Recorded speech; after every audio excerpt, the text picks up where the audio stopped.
Welcome. Alright, we're going to create some Foley.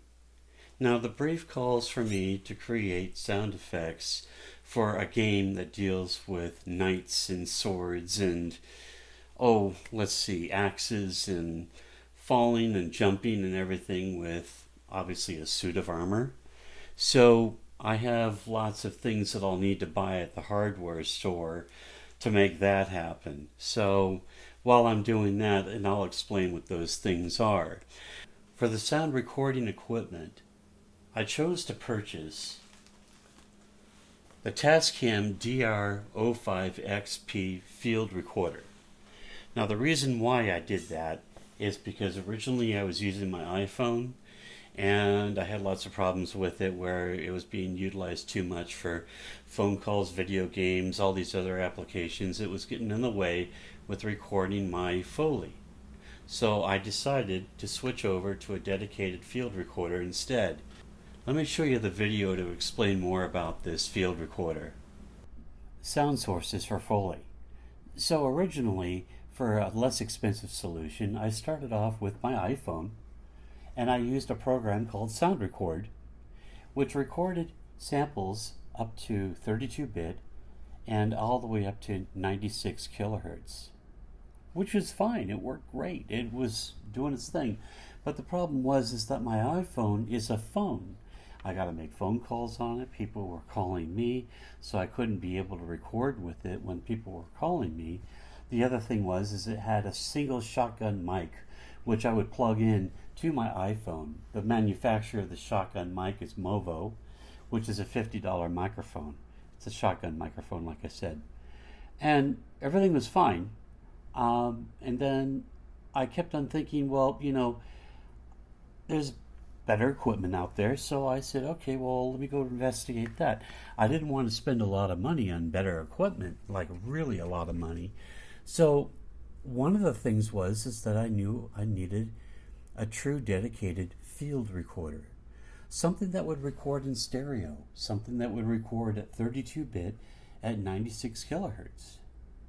And then on top of that, there's other features like more storage for controlling different things, lightweight, portable.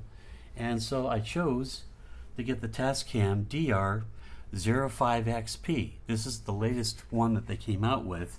And why I like it so much is that for a stereo field recording, you can record, say, here over here on the left. I'll just click it and you'll hear the speaker in your left, or the right. And that was great.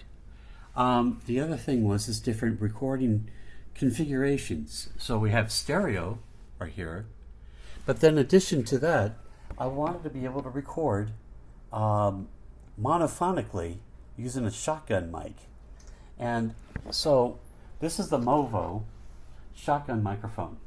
And it comes with windshields like this, so you can put on for outside, which was fine. And it's a pretty decent shotgun microphone. Of course, there's lots more expensive ones out there. But I was able to plug this into the center channel. And then it automatically makes this device record in monophonic versus stereophonic. So that was another cool feature I had. So I have more options for recording different types of Foley and sound. Beyond that, you can typically hook it in right here with your USB and directly into your computer, or you can pull out the SD microchip and you can plug that into the computer to transfer your files. Now, the native file format for this device is WAV, and the reason why you'd want WAV in the first place is because it does do a decent job with playbacks. You don't want to offer any compression when you're recording. Everything needs to be as looseless as possible. There was other advantages of getting a field recorder. There is a built-in limiter into it. You can set the gain. You can set all kinds of filters, say for low-cut filtering, all within the recorder itself. Or you could, like I said, you just record it raw, and then you bring it into your DAW, and you'll modify the sound the way you want to modify it. doing low cuts, high cuts, maybe adding a little bit more Q inside your equalizing. Lots of little things you can do post-production.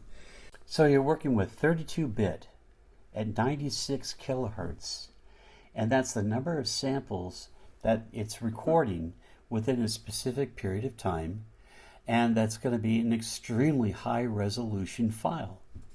Just like people with Photoshop, they use extremely large files that have lots of data inside of Photoshop to be able to do all these meticulous details and changes and things like that. And it's the same thing goes with audio. So if I were to edit a 32-bit file at 96 kilohertz, I'm able to work with such massive amounts of data to do the smallest things without introducing anything such as artifacts. My phone is a phone that I take with me for making phone calls and playing video games on. But my field recorder is what I use to record sound, and that's all it does, and it does it very, very well. Since I'm going to be doing lots of high resolution, high frequency sounds, I'm going to take off the shotgun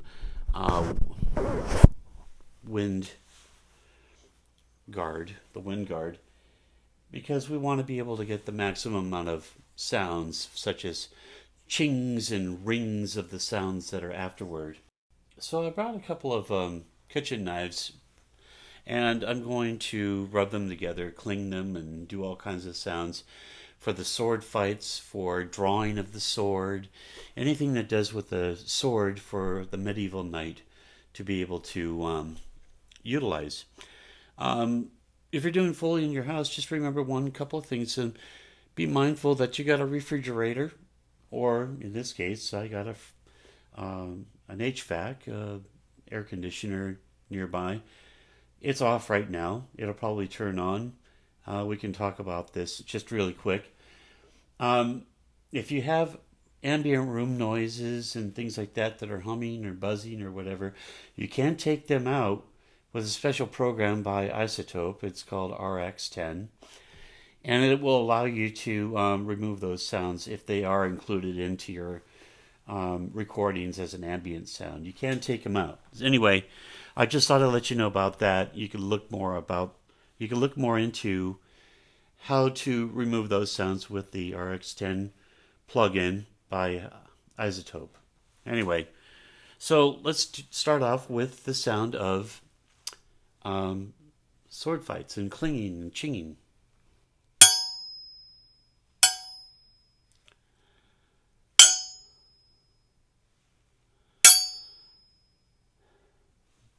Now the reason why I'm pacing myself is because I want to make sure that the ring itself gets all the way through, because it might be a sound that I need. If I go too many,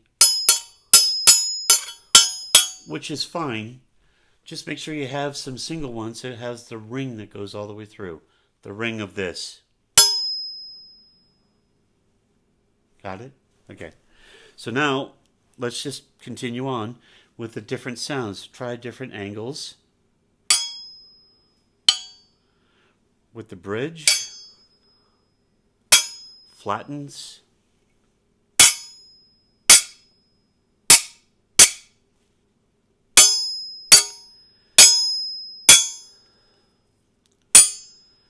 swooshy sounds,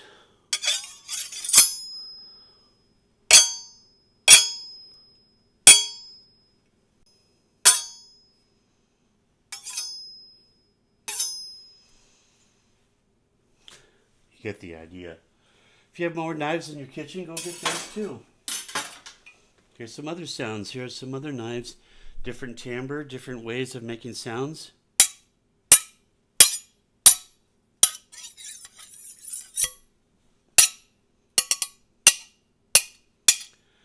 Not much ring, but different sound.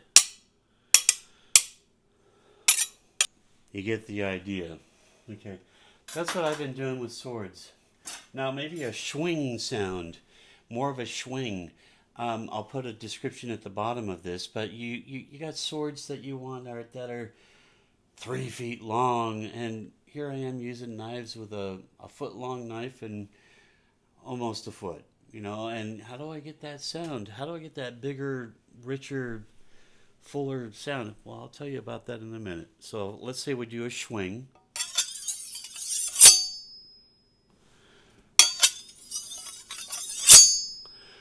You can circulate the knives like this.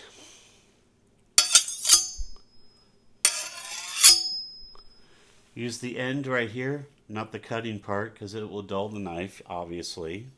And then you just kind of go.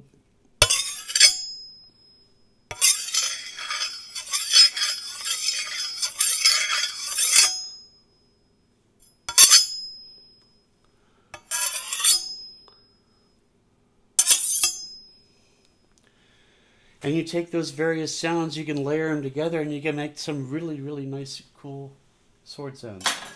Now, how do you make the sound bigger? Get yourself a utility, it's free, it's called Paul X Stretch.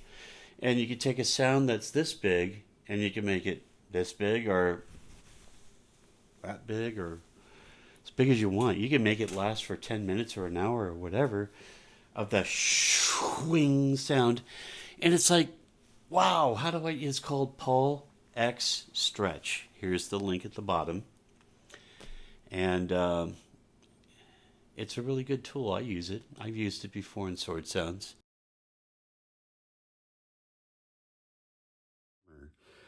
I need to get some squeaking sounds. And I thought, where am I going to get that? Let me go look around the house. And I found an idea. It's this. Here's your door. Grab a hinge from the door, which I already did. I'll just take this out. And now, I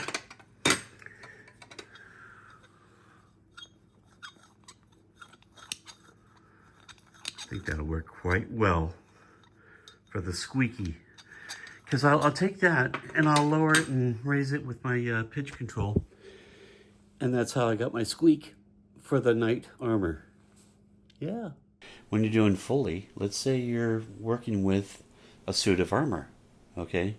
And I'm going to be showing that next. But with the suit of armor, it's made out of metal. Probably a lightweight metal, you know, so they can walk around with.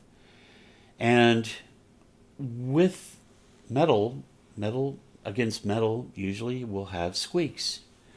So I took the sound of a door hinge, which I have here, and I will record that next.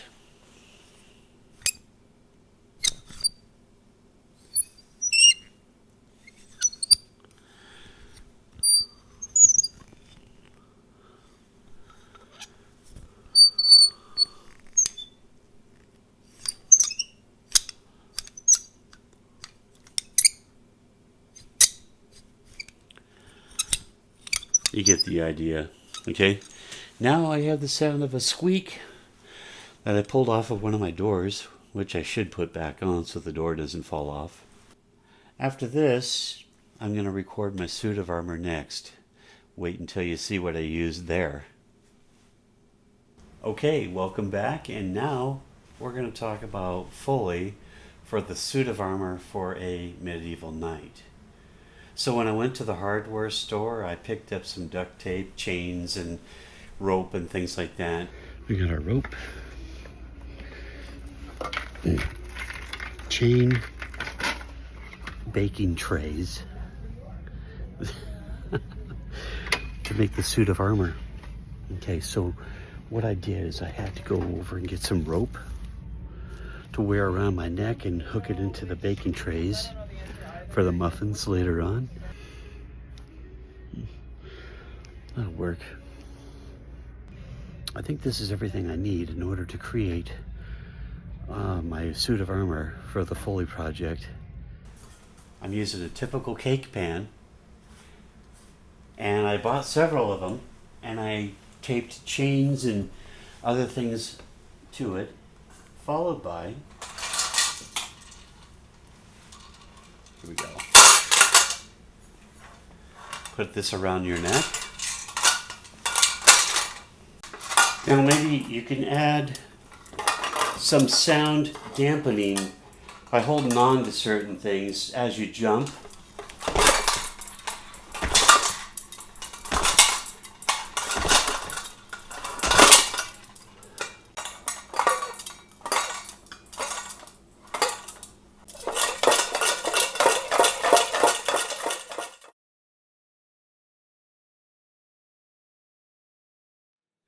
Taking my recording device, and I'm going to create the sound of a whoosh.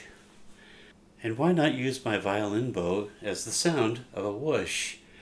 It's quite long and it's thin and it's lightweight. It should do the trick. Let's see what we'll do. We'll do a couple of passes.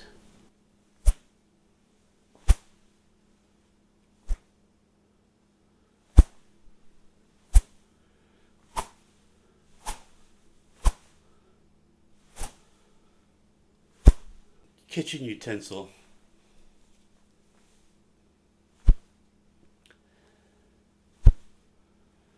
I think that's plenty. Let's record some footsteps while we're at it.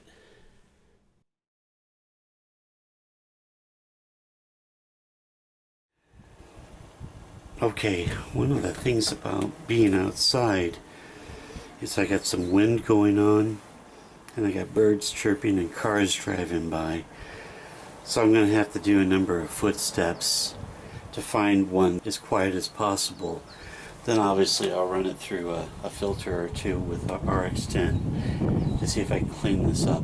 Anyway, footsteps I'll make here on a more of a wood surface.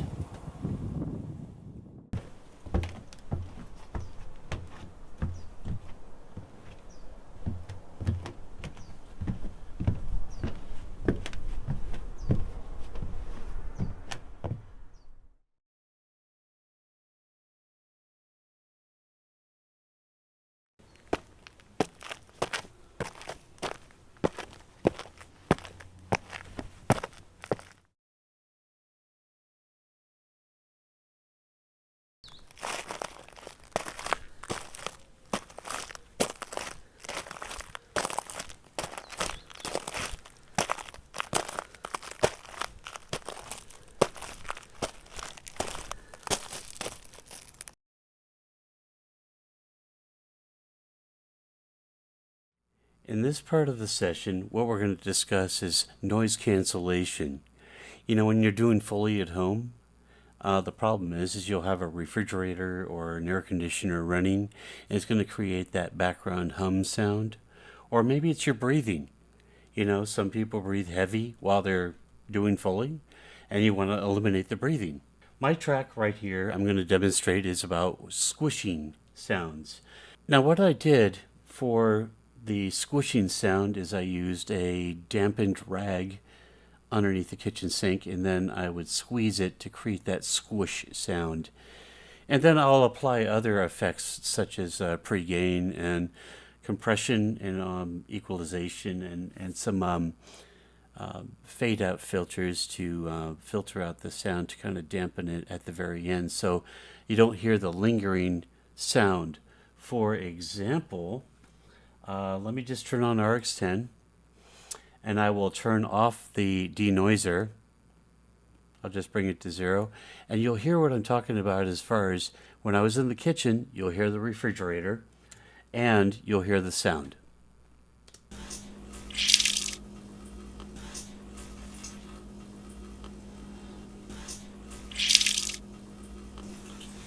Okay, so I hear myself breathing and I also hear myself squeezing the wet rag, which is what I want, but I also hear the refrigerator behind me.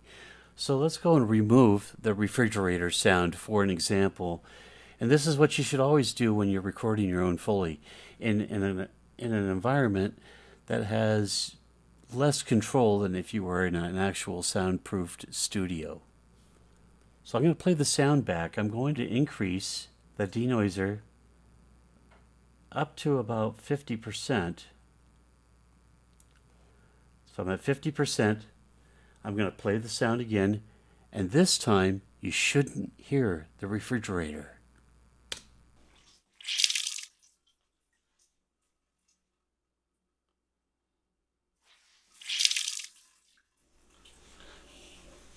that worked out very well. Okay, for the squishing sound is supposed to be the sound of when somebody draws their sword and stabs somebody with it. All right, so based upon the previous things that you saw, in this case was I applied some EQ. I tapered off the high end. I wanted more mid-range for the effect. And then as far as compression, I put a little bit of compression in there to kind of give it some more loudness and so forth. And then to apply the RX10 noise reduction, because I don't want to hear the refrigerator. So I shortened the time. It was much longer, so it made a longer squishing sound. I just compressed the actual file a little bit, probably about half the size, so it just goes squish, not squish, you know. So, and then as down here, as you can see my envelope, I tapered the volume down in this type of style, so you hear the initial sound, and then it just fades out. Anyway, this is what it sounds like.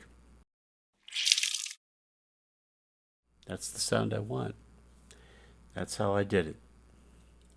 Before you create your sound Foley into a video game, you'll want to be able to play the video game without the sound. You want to get an idea of what you can sonically implement into the video game for the different actions that you're seeing here. What you're seeing right here is me recording my video game that I'm playing. I want to be able to implement this video into my DAW, which is Cubase.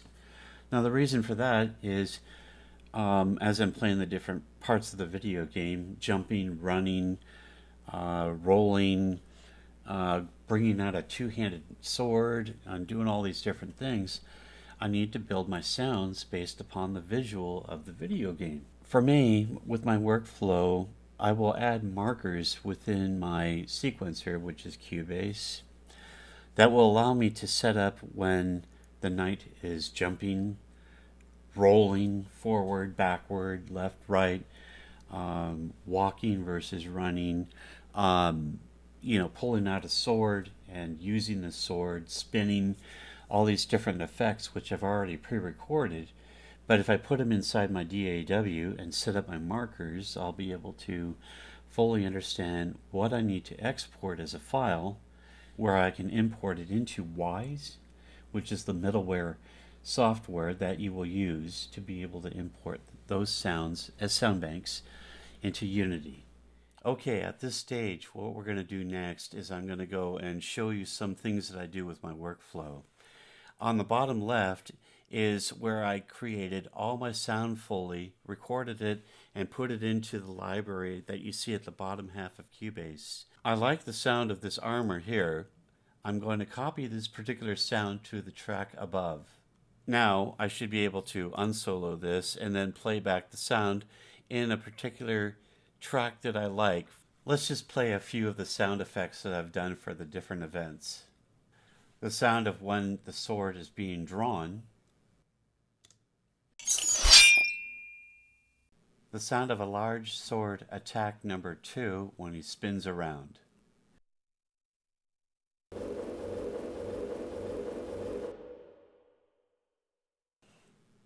Basically, you can see that I just set up everything using markers to jump to the particular event that I want to work with. And I'm using layering for the different types of sounds for that particular event. Ultimately, I'm going to take all these different sounds and import them into Wise, which is the middleware that eventually will import all these sounds and libraries into the Unity engine, which is my game engine for the video game.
You're a meanie.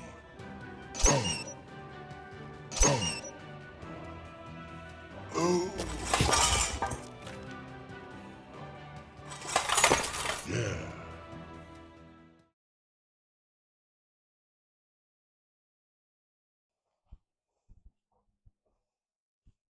Oh, you're still here. Well, anyway, I just wanted to let you know that was the end of the video. You know, there was one thing I was going to talk to you about, though. Oh, yeah. This is a muffin tray that I used for the suit of armor. I'm all done with it. What do? Return it? I thought about it. No. Instead, you make muffins. Take care.